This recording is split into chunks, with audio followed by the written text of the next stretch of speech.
Continue, nous, ici en police-justice, encore un petit mot. Peut-être, moi je voulais vous parler, puisqu'on s'approche de Noël, d'un petit sujet amusant, c'est la guerre des sapins. La guerre des sapins, donc je sais pas si vous connaissez cette petite guerre, c'est entre les lycées, c'est un truc un peu traditionnel, entre les lycées, les prépas des lycées Henri IV et Louis le Grand à Paris, donc. Il y a des petits arbres qui sont installés place du Panthéon. Voilà, c'est un rituel maintenant, depuis plusieurs années, qu'en fait, il y a une espèce de bataille. Les élèves de chaque école devant récupérer un maximum de sapins pour le ramener dans l'enceinte de son école. Bon, pas de chance, là ça s'est mal déroulé.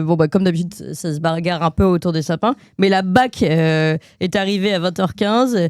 Elle a surgi sans sommation. Elle a utilisé immédiatement le gaz lacrymogène. Et je crois qu'on a une vidéo où on peut voir un peu l'ambiance. Regardez ça. Regarde, il y a des gaz lacrymogènes.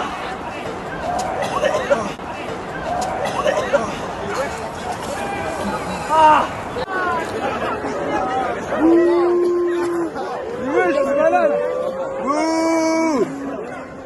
Moi, vous voulez le sapin, vous ne voulez pas, on s'en fout. C'est quand on dit aux gens de partir des lieux et que personne ne le fait, malheureusement, c'est une seule option. C'est des gaz lacrymogènes.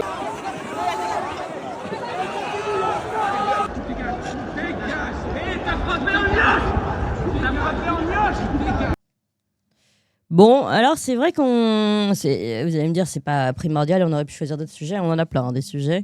On croule sous les sujets comme d'habitude, mais en fait, d'abord, c'est un peu l'ambiance de Noël qui arrive. On se dit, voilà, un petit truc traditionnel, c'est amusant, moi je trouve, ça fait penser un peu à l'ambiance Harry Potter, vous voyez, les batailles des sapins, entre chacun rapporte le sapin dans son école. On manque tellement de ça, franchement, en ce moment. Et là, la BAC qui surgit, alors là, pour le coup, je me tourne vers vous, Alexandre, hein, je vous regarde. A priori, sans sommation, avec ce gaz lacrymogène qui n'aurait pas respecté, je prends le conditionnel, les distances de sécurité, de précaution par rapport aux étudiants qui ont été brûlés aux yeux. Voilà, ils se sont rués, les étudiants, dans les fontaines, au Panthéon et dans les bars alentours parce qu'ils se sont sentis agressés. Voilà, il y en a plusieurs d'ailleurs qui ont été envoyés par précaution, je précise, aux urgences ophtalmiques de l'hôpital Cochin.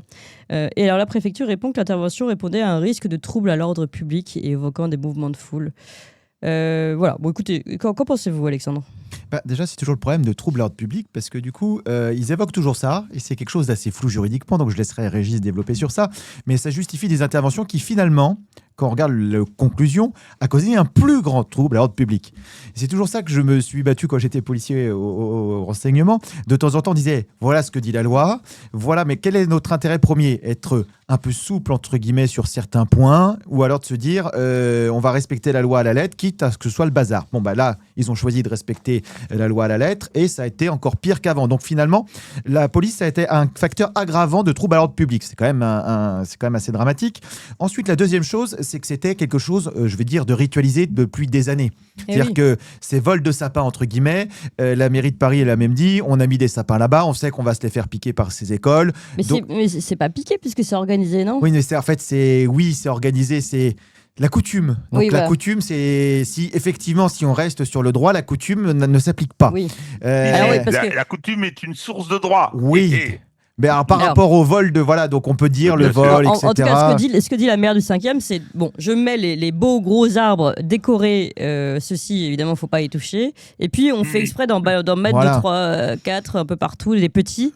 On sait qu'ils vont être pris dans ce jeu. Mais donc voilà, donc c'est le jeu, c'est organisé de façon coutumière avec la mairie. Et donc là, il y a la préfecture de police qui vient dire non, c'est fini, on met fin à ça. Donc finalement, c'est eux qui causent le trouble à l'ordre public, c'est eux qui causent des dommages physiques, c'est eux qui font qu'un policier va être blessé parce que pris à partie par quelqu'un qui s'énerve.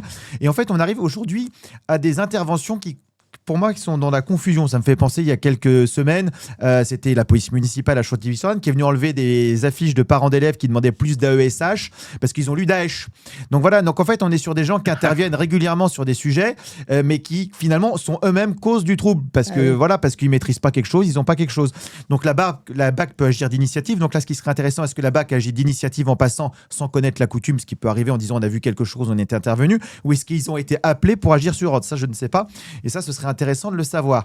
Donc voilà, donc au final, voilà, c'est qu'est-ce qu'on préfère? C'est qu'on essaye de préserver certaines coutumes qui se passent bien, qui sont ritualisées, ou alors est-ce qu'on veut la loi, c'est la loi, et on applique tout, et après on a la préfecture de police qui vient avec ces trucs administratifs plutôt que de dire oui, on a un peu déconné pour X raisons, désolé, on ne refera pas ça. Non, on justifie parce que le vol c'est grave, c'est pas bien, il y a un trouble à l'ordre public. Donc voilà, donc moi ça m'attriste. Oui, et juste sur la sommation, etc. Enfin, vous pensez que vous avez des informations? La sommation, j'ai pas d'informations. Après, forcément, une fois qu'ils tirent les grenades, il y aura forcément des gens qui vont avoir les yeux piqués, qui vont avoir tout ça. Après, il faut une distance.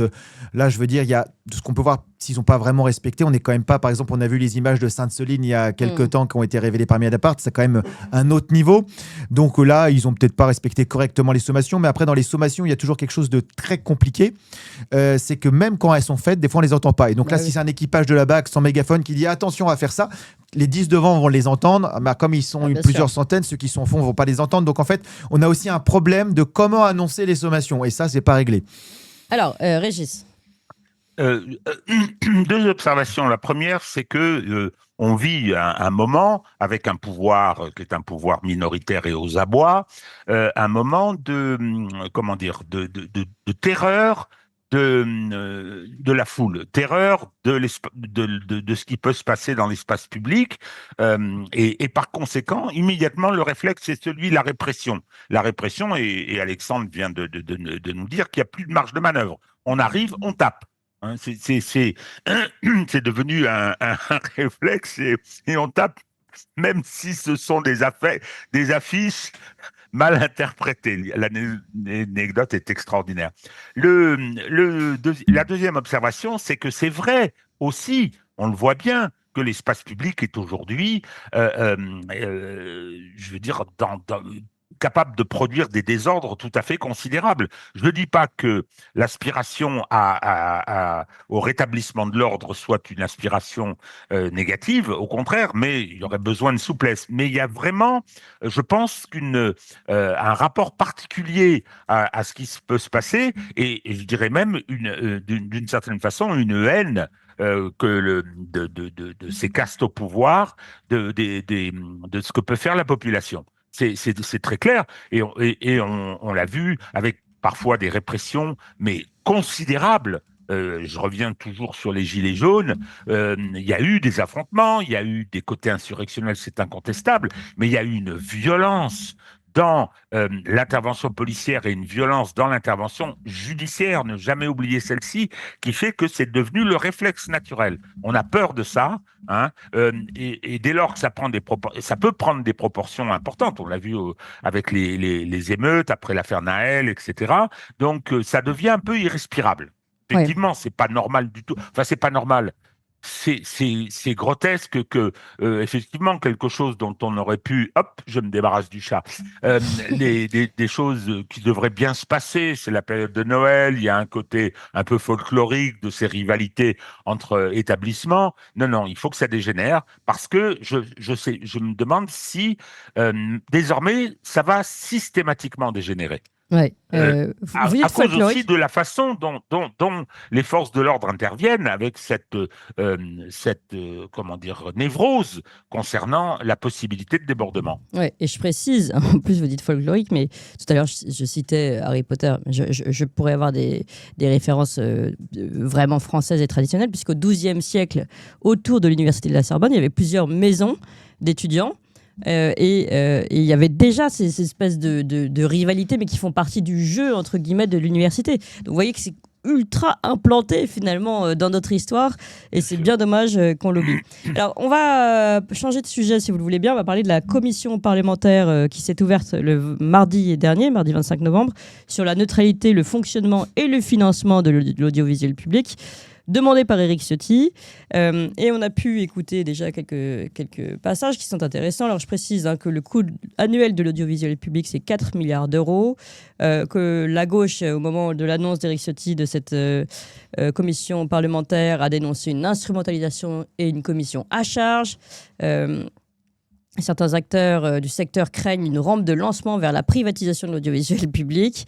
Et puis voilà, une commission qui va durer 13 semaines, avec en première audition, donc qui est déjà passé, Martin Hadjari, président de l'Arcom, Le 10 décembre, il y aura Delphine Ernotte, donc la présidente de France Télévisions, oui.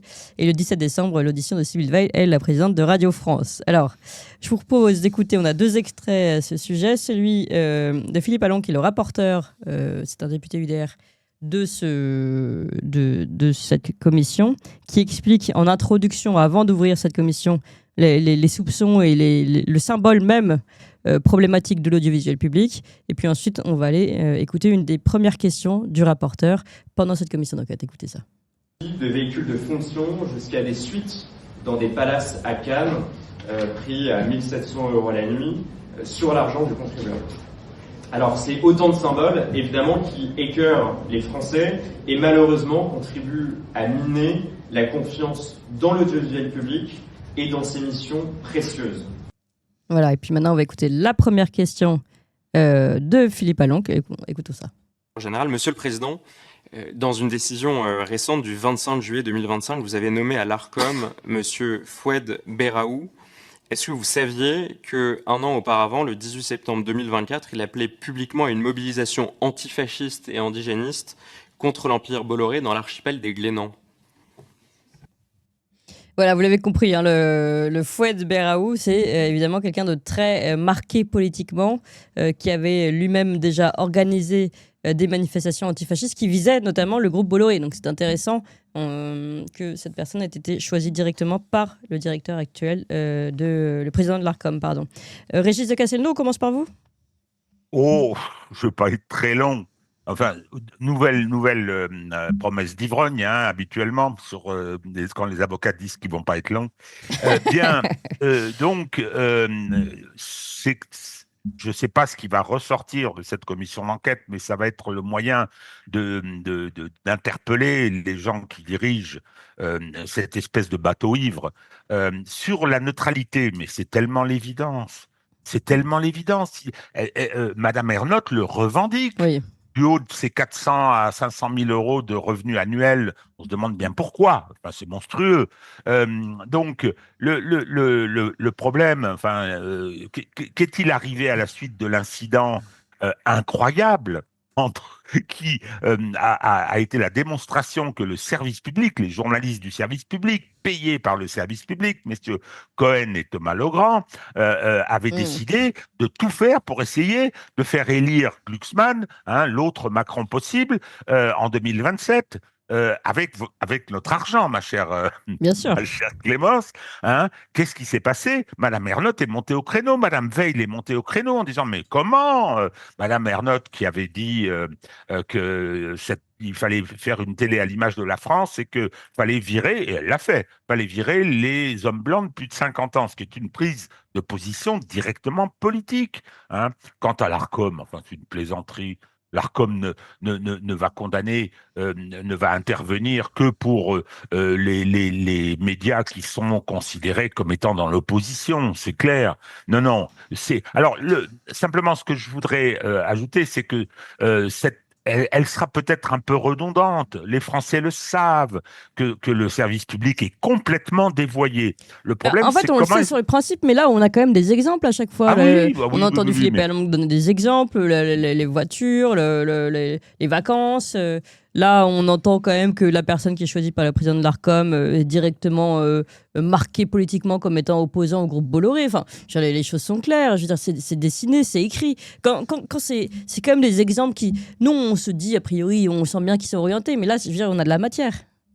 Alors oui, il y aura un rapport parlementaire, il y aura peut-être des gens qui vont venir mentir pendant le dépôt de leur rapport, ce serait transmis au parquet qui ne bougera pas, si vous voulez, en plus, rapport de la Cour des comptes sur la gabegie, mais il suffirait de faire un petit audit pour trouver les infractions. On les trouverait sans difficulté. Bien, donc ça ne sera pas fait. Bon, politiquement, ça a un grand intérêt. Sur le plan des conséquences, seul le fait de pouvoir se débarrasser de cette caste au pouvoir permettra d'assainir. Alors le problème, c'est cette situation, finalement, comment on en sort ? techniquement. Alors, il y a l'idée de la privatisation. Je pense, moi, que redonner ce qui est un bien commun, quand même, qui a été construit au fur et à mesure des années, etc., redonner ça à l'oligarchie, je suis totalement opposé à cette solution. Alors, on me répond, oui, mais si on ne fait pas comme ça, il n'y aura pas moyen de purger et de se débarrasser. C'est ce qui s'était passé en Grèce, parce que le service public était aussi, comment dire, corrompu que le français. Et ils ont purgé, privatisé comme ça. Moi, je pense pas que ce soit la bonne solution. Il faut mettre en place, c'est ce qu'on appelle un service public, qui a un traité de concession avec des engagements. Il faut qu'il y ait des sanctions tout à fait considérables sur le non-respect de ce pluralisme. La neutralité et le pluralisme. Hein, Sybille Veil a dit, mais nous n'avons aucune obligation de pluralisme et de neutralité. Je suis désolé, c'est dans le traité de concession. Elle viole la loi, se disant. Oui. Hein. Donc, non, un service public rénové, mais ça passera par une réorganisation totale. Vous lancez un appel d'offres, hein, ceux qui auront des projets qui tiennent la route, venant avec leur modèle, et s'ils sont attributaires, ils mettent tout ça en place sous le contrôle, justement, de la puissance publique. Ce serait amusant, tiens. Alors, Alexandre, Régis. Plusieurs choses. Déjà, c'est assez peu étonnant finalement que certaines affaires, comme a rappelé Régis, nos amis Cohen, etc., qui ont été pris à dire qu'ils défendaient le PS. Je rappelle que le président de l'Arcom s'est présenté dans cette commission. J'ai travaillé au cabinet de Laurent Fabius, de Florence Parly. J'ai collaboré en tant que directeur au cabinet d'Aurélie Filippetti et de Fleur Pellerin. Donc magnifique quand même. Donc voilà, que le hasard fait qu'il est là. Ensuite, effectivement, sur le décompte du temps d'antenne et de savoir comment le service public est orienté, il estime parfaitement que Philippe de Villiers soit considéré comme une personnalité politique dans son temps de parole. Mais alors par contre, Dupond-Moretti, Daniel Cohn-Bendit et Cécile Duflot, non, ça va, c'est pas des personnalités politiques pour le temps de parole. Donc voilà, sur notre ami qu'on a évoqué tout à l'heure, monsieur Foued Béraou, la deuxième chose en plus, c'est qu'il a été nommé au moment où l'Arcom était déjà pris dans la tempête. C'est-à-dire que c'était le 28 août dernier. C'est-à-dire que l'Arcom avait déjà un petit problème de neutralité, mais on enfonce le clou en disant c'est pas très grave. Ensuite, sur le débat plus général, j'ai pas de réponse, mais c'est juste pour faire réfléchir les auditeurs que le service public est capable de s'auto-réguler des fois par moment. Je rappelle qu'au moment de l'ORTF, quand on regarde les émissions de l'ORTF, quand il n'y avait qu'une chaîne en France, ils n'étaient pas très tendres avec De Gaulle, etc. Donc du coup, on peut arriver à avoir un service public qui peut être indépendant. À l'inverse, un autre auteur que j'aime beaucoup, c'est Proudhon. Je vais donner sa citation qui dit un journaliste ne doit recevoir ni de distinction honorifique, ni de récompense pécuniaire de qui que ce soit, pas même du gouvernement de son pays. Il ne doit connaître d'autres faveurs que celles de l'opinion, d'autre argent que celui de ses abonnés. C'est une question de foi publique, non de moralité privée. Donc voilà. Donc nous, ça nous va. Donc ça, c'est justement ce que j'allais dire et c'était pourquoi j'étais très content de signer avec vous cette année complètement. Mais cette philosophie de se dire qu'effectivement, on nous présente toujours l'alternative, service public, grands groupes dirigés par des milliardaires.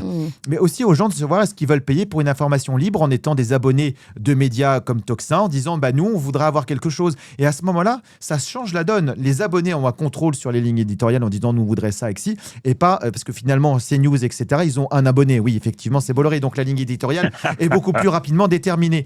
Donc en fait, il y a plusieurs modèles. Est-ce qu'ils peuvent cohabiter, etc. Oui, là, ce qui est insupportable, c'est que dans le service public, le public n'a pas de contrôle sur son service public. Oui, non mais c'est vrai. Et là, pour le coup, je parle un peu de notre expérience, mais nous, on a des retours tous les jours, d'abord en direct ici, chers amis, mais aussi dans les commentaires. On vous propose de voter. On vous a proposé de voter pour vos projets préférés. Et puis surtout, le jour où vous n'aimez plus ce qu'on fait, vous ne nous soutenez plus financièrement et on est mort en fait, parce qu'on n'a que vous. Donc je veux dire, ça s'appelle un principe de réalité. de réalité. Et en plus, il y a une autre chose aussi, si on veut vraiment une information disant les gens ne vont pas avoir de l'information, ce qu'ils ne vont pas payer d'abonnement, etc. Là, on a dit 4 milliards pour le service, l'audiovisuel public. Je dis aux gens, écoutez, c'est pris sur nos impôts. Et que chaque personne puisse attribuer sa part à un média ou plusieurs médias de son choix. Ça, c'est une proposition vraiment intéressante. C'est encore un autre sujet. Et enfin, dernière chose, parce qu'en fait, il y a aussi quelque chose qu'avait rappelé de très intéressant Rachida Dati, donc ministre de la Culture dont dépend l'audiovisuel. Elle a dit la moitié de mon budget part justement à l'audiovisuel français. Donc ce qui veut dire que quand on voit l'état de nos musées, etc., peut-être qu'aussi l'argent peut être utilisé, au lieu de dépenser des voitures, des hôtels de luxe, à la sécurité du Louvre. Ah oui, c'est vrai, ça tient. À propos de musée du Louvre, vous avez vu qu'il y a on vient d'apprendre qu'il y avait eu un rapport sur la sécurité de 2018 qui avait pointé la vulnérabilité de la fameuse fenêtre qui a été utilisée et de la possibilité d'utiliser un monte-charge. Coucou, Madame Descartes, toujours à votre poste, fidèle, tout va bien, votre cuisine est non, mais le protocole a bien été respecté, Régis, donc tout va bien. On est content. Les protocoles sont respectés. Merci beaucoup à tous les deux, Régis de Castelnau, Alexandre Langlois. Régis de Castelnau, je rappelle, avocat honoraire à la Cour. Parfois, vous demandez de le préciser. Je précise, auteur du blog Vie du droit, auteur de ce livre historique, Une justice politique aux éditions Artilleur. Merci beaucoup, Alexandre Langlois, en effet chroniqueur Tocsin. Plus que chroniqueur Tocsin d'ailleurs, journaliste Tocsin, et puis auteur de ce livre Essayer la démocratie au bal masqué de la Macronie aux éditions Talma. Merci beaucoup à tous les deux.